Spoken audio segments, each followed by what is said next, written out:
Universal academy તરફથી રાહુલ પ્રજાપતિ આપ સૌ વિદ્યાર્થી મિત્રોનું હાર્દિક સ્વાગત કરું છું. મિત્રો, સ્ટડી વિથ યુનિવર્સલ સાથે તમે જોડાયેલા રહો, એપ્લિકેશનને લાઈક કરો અને શેર કરો. ઓકે મિત્રો, આજે આપણે એક નવા ટોપિક સાથે ભેગા થયા છીએ. સૂર્યમંડળ, સૂર્ય વિશે ભણશું આપણે. સૂર્યમંડળમાં સૂર્ય વિશે આજે આપણે મિત્રો ભણવાના છીએ. સૂર્ય એ સૌરમંડળનો જન્મદાતા છે, બરાબર. સૂર્ય એ સૌરમંડળનો જન્મદાતા એટલા માટે કહેવામાં આવે છે કે બિગ બેંગ અથવા બિગ બેંગની જે ઘટના થઈ હતી, જ્યોર્જ લેમ્ટર નામના જે વૈજ્ઞાનિકે અનુપાદન કર્યું હતું કે બિગ બેંગ અથવા બિગ બેંગની ઘટના થઈ હતી, એમાંથી એ ધગધગતા ગોળા સૂર્યમાંથી બધા જ ગ્રહો અલગ પડ્યા હતા, માટે સૂર્યને સૌરમંડળનો જન્મદાતા કહેવામાં આવે છે. ઓકે, તો સૂર્ય વિશે આપણે ટોપ ટુ બોટમ આજે આપણે અભ્યાસ કરવાના છીએ. તો એમાં સૂર્ય વિશે અહીંયા આપણે ભણશું. ઓકે, સૂર્ય. તો મિત્રો, સૂર્ય છે એને સૌરમંડળનો જન્મદાતા કહેવામાં આવે છે. તો આપણને ખબર જ છે, આપણે પ્રાથમિક શાળામાં અવારનવાર ભણતા હતા કે ભાઈ સૂર્ય એ વાયુનો બનેલો ધગધગતો ગોળો છે, હાઇડ્રોજન અને હિલિયમનો બનેલો ધગધગતો ગોળો છે, પોતે સ્વયં પ્રકાશિત છે. ઓકે, તો આ બધી બાબત આપણને ખબર જ છે. બીજું કે સૂર્ય જે રીતે પૃથ્વી છે એ સૂર્યની આસપાસ ફરે છે, સૂર્યની આસપાસ પરિક્રમણ કરે છે અને પોતાની ધરી પર ધરી ભ્રમણ કરે છે, એ જ રીતે મિત્રો સૂર્ય પણ કોઈકની આસપાસ પરિક્રમણ કરે છે. એ કોની આસપાસ? તો આકાશગંગાની આસપાસ, મંદાકિનીની આસપાસ પરિક્રમણ કરે છે. અને સૂર્ય એ મંદાકિનીના કેન્દ્રથી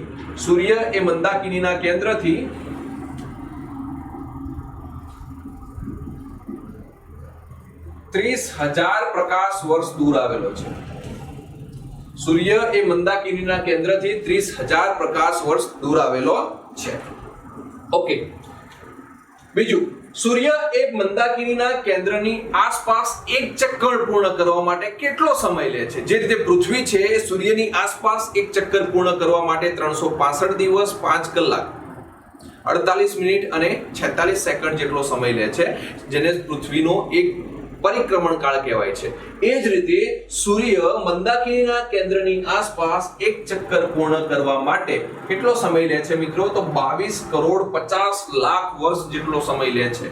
આ 22 કરોડ 50 લાખ વર્ષને એક બ્રહ્માંડીય વર્ષ અથવા સૂર્યનો પરિક્રમણ કાળ કહેવામાં આવે છે. ઓકે, સૂર્ય છે તો સૂર્યની કંઈક સપાટી છે આ ટાઈપની. તો મિત્રો, સૂર્ય છે તો સૂર્યની સપાટી છે, તો સૂર્યની સપાટીને ફોટોસ્ફિયર કહેવામાં આવે છે. આ સૂર્યની સપાટી છે એને ફોટોસ્ફિયર કહીશું. ઓકે, સૂર્યની જે સપાટી છે એ ફોટોસ્ફિયર છે. એ ફોટોસ્ફિયરની અંદર ટેમ્પરેચર રહેલું છે, એટલે કે સૂર્યની સપાટીનું તાપમાન કેટલું છે? તો સૂર્યની જે સપાટી છે એનું તાપમાન છે 6000 કેલ્વિન. સૂર્યની સપાટીનું તાપમાન મિત્રો કેટલું છે? 6000 કેલ્વિન. ઘણી બધી બુકોમાં 6000 સેલ્સિયસ પણ આપેલું છે, પરંતુ ધોરણ 10 વિજ્ઞાનની ચોપડીની અંદર, પાઠ્યપુસ્તકની અંદર 6000 કેલ્વિન આપેલું છે. ઓકે, તો સૂર્યની સપાટીનું તાપમાન કેટલું? 6000 કેલ્વિન. હવે સૂર્યની નાભી એટલે કે સૂર્યના કેન્દ્રનું તાપમાન કેટલું છે? તો 1.5 કરોડ કેલ્વિન. 1.5 કરોડ કેલ્વિન. સૂર્યના કેન્દ્રનું તાપમાન મિત્રો કેટલું છે? 1.5 કરોડ કેલ્વિન છે. ઓકે, સૂર્યની જે સપાટી છે, જે ફોટોસ્ફિયર છે, આ ફોટોસ્ફિયર એ સૂર્યના કિનારાના પ્રકાશનું અવશોષણ કરે છે. આ સૂર્ય છે, આ સૂર્યના કિનારાના પ્રકાશનું અવશોષણ કરે છે. કોણ કરે છે? તો સૂર્યની સપાટી પર જે ફોટોસ્ફિયર છે, ફોટોસ્ફિયરની અંદર જે વાતાવરણ રહેલું છે, એ વાતાવરણ સૂર્યના કિનારાના તાપમાનનું અવશોષણ કરે છે. પરિણામે સૂર્ય એ લાલ રંગનો દેખાય છે. તમે અવારનવાર જ્યારે પૂર્ણ સૂર્યોદય થાય, સંપૂર્ણ સૂર્યોદય થાય, એના તમને પૂર્વ દિશાની અંદર સૂર્ય લાલ રંગનો દેખાશે. અથવા બીજી રીતે જોઈએ તો સૂર્યાસ્ત થાય છે, સંપૂર્ણ સૂર્યાસ્ત થઈ જાય છે, તે સમયે અર્ધ સૂર્યાસ્ત થાય છે, તે સમયે પણ સૂર્ય ગોળ લાલ થાળી જેવો દેખાય છે. જેને શું કહેવામાં આવે છે મિત્રો? ક્રોમોસ્ફિયર કહેવામાં આવે છે. ઓકે, અથવા ક્રોમોસ્ફિયરને બીજું આપણે કહીશું તો વર્ણમંડળ પણ કહેવામાં આવે છે. સૂર્ય છે એ સૂર્યની સપાટી પર કાળા ખાડા આવેલા છે. આ સૂર્યની સપાટી પર કાળા ખાડા આવેલા છે, જેને આપણે કાળા ધબ્બા પણ કહીશું. સૂર્યની સપાટી પર કાળા ખાડા આવેલા છે, જેને કાળા ધબ્બા પણ કહેવામાં આવે છે. આ કાળા ખાડા અથવા કાળા ધબ્બાને સૂર્ય કલંકો અથવા રવિ કલંકો કહે છે. કોરોના મિત્રો, આ કોરોના ઉપરથી તો તમારા મગજમાં લાઈટ થઈ જ ગઈ હશે. અત્યારે જે કોરોનાની મહામારી ચાલે છે એ કોરોનાની વાત નથી કરતો. આ કોરોના કોને કહેવાય? એક ટર્મિનોલોજી છે જે પરીક્ષામાં અવારનવાર પૂછાતી હોય છે. કોરોના, તમને ખબર જ હશે કે સૂર્યગ્રહણ અને ચંદ્રગ્રહણ થાય છે. સૂર્યગ્રહણ ક્યારે થાય છે? તો અમાસના દિવસે થાય છે. અને ચંદ્રગ્રહણ ક્યારે થાય છે? તો પૂનમના દિવસે થાય છે. જ્યારે અમાસના દિવસે સૂર્યગ્રહણ થાય છે તે દિવસે સૂર્યનો જે પણ ભાગ પૃથ્વી પર દેખાય છે એ ભાગને કોરોના કહેવામાં આવે છે. ઓકે, ફરીથી રિપીટ કરું છું, સૂર્યગ્રહણ વખતે સૂર્યનો જે પણ ભાગ પૃથ્વી પર દેખાય છે તેને કોરોના કહેવામાં આવે છે. આ કોરોનાના કારણે સૂર્યમાંથી ક્ષ કિરણો એક્સ-રે રિલીઝ થાય છે, ક્ષ કિરણો ઉત્સર્જિત થાય છે. ઓકે, તો એ એક્સ-રે જે ઉત્સર્જિત થાય છે એ આપણા શરીરને, આપણી બોડીને નુકસાન કરે છે. માટે આપણે અવારનવાર ઘરે કહેતા હોઈએ છીએ કે સૂર્યગ્રહણ થયું છે, ઘરમાં રહો અને સુરક્ષિત રહો, બહાર ન નીકળવું જોઈએ. ઓકે, ફ્રોનહોકર. ફ્રોનહોકર મિત્રો કોને કહેવાય? તો સૂર્યની સપાટી પર આડી કાળી રેખાઓ આવેલી છે. આ રીતે સૂર્ય છે તો સૂર્યની સપાટી પર આવી આડી કાળી રેખાઓ આવેલી છે. આ સૂર્યની સપાટી પર આવેલી આડી કાળી રેખાઓને ફ્રોનહોકર કહેવામાં આવે છે. ત્યારબાદ સ્પેક્ટ્રોસ્કોપ. સ્પેક્ટ્રોસ્કોપ મિત્રો એક સાધન છે. તમને ખબર જ છે કે પદાર્થની ટોટલ જોવા જઈએ તો 3 અવસ્થા, એક ચોથી અવસ્થા છે પ્લાઝ્મા, ઘન, પ્રવાહી અને વાયુ, અને ચોથી અવસ્થા છે પ્લાઝ્મા. સૂર્યમાં મિત્રો જે પણ દ્રવ્ય રહેલું છે જે પ્લાઝ્મા સ્વરૂપે રહેલું છે, અને આ પ્લાઝમાનું માપન કરવા માટે, સૂર્યમાં રહેલો દ્રવ્યને જાણવા માટે જે સાધન વપરાય છે તેને સ્પેક્ટ્રોસ્કોપ કહેવામાં આવે છે. તો આ બી પરીક્ષાલક્ષી આપણે કહી શકીએ કે સૂર્યમાં રહેલા દ્રવ્યનું માપન કરવા માટે અથવા દ્રવ્યને જાણવા માટે અથવા દ્રવ્યનું સંશોધન કરવા માટે જે સાધન વપરાય છે એને સ્પેક્ટ્રોસ્કોપ કહેવામાં આવે છે. Next, pyrometer. મિત્રો આ પણ એક સાધન છે જે આપણે થર્મોમીટર આવે છે એ જ ટાઈપનું સાધન છે, પરંતુ આ પાયરોમીટરનો ઉપયોગ એ દૂરની વસ્તુ, સૂર્ય સહિત કોઈ દૂરની વસ્તુ છે એનું તાપમાન નક્કી કરવું હોય તો એ માટે પાયરોમીટર વપરાય છે. જે રીતે આપણું ટેમ્પરેચર નક્કી કરવું હોય, તાવ આવ્યો છે કે નથી આવ્યો તો એ નક્કી કરવું હોય તો જે થર્મોમીટર વપરાય છે, ડોક્ટરનું જે થર્મોમીટર વપરાય છે, એ જ રીતે પાયરોમીટર સાધનનો ઉપયોગ પણ મિત્રો એ સૂર્ય સહિત કોઈ પણ દૂરની વસ્તુ હોય એનું તાપમાન નક્કી કરવા માટે પાયરોમીટર નામનું સાધન વપરાય છે. ઓકે, નેક્સ્ટ, પ્લાઝ્મા વિશે તો આપણે ભણી ગયા કે સૂર્યમાં જે દ્રવ્ય રહેલું છે મિત્રો તેને પ્લાઝ્મા કહેવામાં આવે છે. પ્રકાશ વર્ષ. પહેલા જ મેં વાત કરી કે સૂર્ય એ મંદાકિનીના કેન્દ્રથી 30,000 પ્રકાશ વર્ષ દૂર આવેલું છે. તો પ્રકાશ વર્ષ કોને કહેવાય છે? સ્વાભાવિક વસ્તુ છે કે સિદ્ધપુરથી પાલનપુરનું અંતર અથવા સિદ્ધપુરથી અમદાવાદનું અંતર માપવું હોય તો તમે કિલોમીટરમાં ગણી શકો છો. પરંતુ કોઈ બે દૂરની વસ્તુઓ, જે અંતરિક્ષની વસ્તુઓ છે, પૃથ્વીથી સૂર્યનું અંતર અથવા સૂર્યથી ચંદ્રનું અંતર અથવા પૃથ્વીથી ચંદ્રનું અંતર નક્કી કરવું હોય તો સામાન્ય રીતે આપણે અવકાશી પદાર્થોનું અંતર નક્કી કરવા માટેનો યુનિટ છે, એકમ છે મિત્રો, તેને પ્રકાશ વર્ષ કહીએ છીએ. તો પ્રકાશ વર્ષની ડેફિનેશન શું કહી શકાય? તો પ્રકાશ એ એક વર્ષમાં કાપેલું કુલ અંતર એને એક પ્રકાશ વર્ષ કહે છે. તો મિત્રો અહીંયાથી એવો પ્રશ્ન થાય કે ભાઈ એક પ્રકાશ વર્ષ બરાબર કેટલા કિલોમીટર? તો એક પ્રકાશ વર્ષ બરાબર 9.46 ગુણ્યા 10⁻12 કિલોમીટર થાય છે. જો મીટરમાં પૂછાય તો 9.46 ગુણ્યા 10⁻15 કિલોમીટર, જે એક પ્રકાશ વર્ષ બરાબર થાય છે. એક સેકન્ડમાં પ્રકાશ 3 લાખ કિલોમીટર જેટલું મિત્રો અંતર કાપે છે. એક વર્ષની અંદર એક સેકન્ડમાં પ્રકાશ, સૂર્યમાંથી એક પ્રકાશ નીકળ્યો અને એક સેકન્ડ થયું તો સૂર્યમાંથી અથવા કોઈ બી વસ્તુમાંથી જે પ્રકાશ નીકળે છે એ એક સેકન્ડની અંદર 3 લાખ કિલોમીટર જેટલું અંતર કાપે છે. એટલે આપણે ગણી શકીએ ગણતરીના આધારે કે ભાઈ સૂર્યમાંથી જે પ્રકાશ નીકળે છે તેને પૃથ્વી પર પહોંચતા લગભગ 8.5 મિનિટ જેટલો સમય લાગે છે. સૂર્યના પ્રકાશને પૃથ્વી પર પહોંચતા લગભગ 8.5 મિનિટ જેટલો સમય લાગે છે. સૂર્યનો વ્યાસ કેટલો છે? તો 13,93,000 કિલોમીટર જેટલો મિત્રો સૂર્યનો વ્યાસ છે અને પૃથ્વી કરતા 109 ગણો મોટો છે.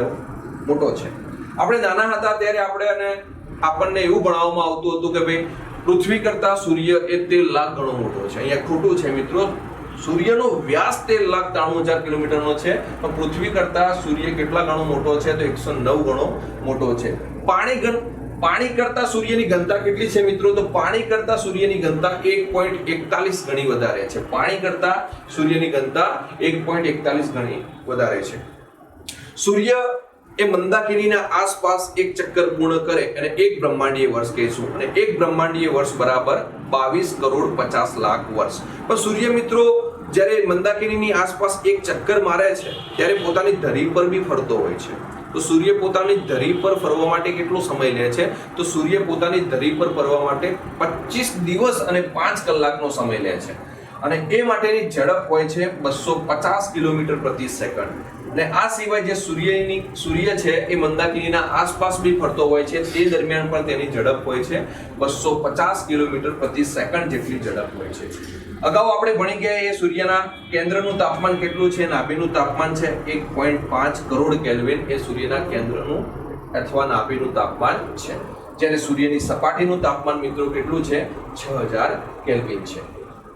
બીજી બે ટર્મિનોલોજી મોસ્ટ આઈએમપી પરીક્ષા માટે, ઓરેરા બોરિયોલિસ અથવા ઓરેરા બોરિયલિસ કોને કહેવાય? તો મિત્રો પૃથ્વીનો ઉત્તર ધ્રુવ અને દક્ષિણ ધ્રુવ અહીંયા હું તમને બતાવું છું.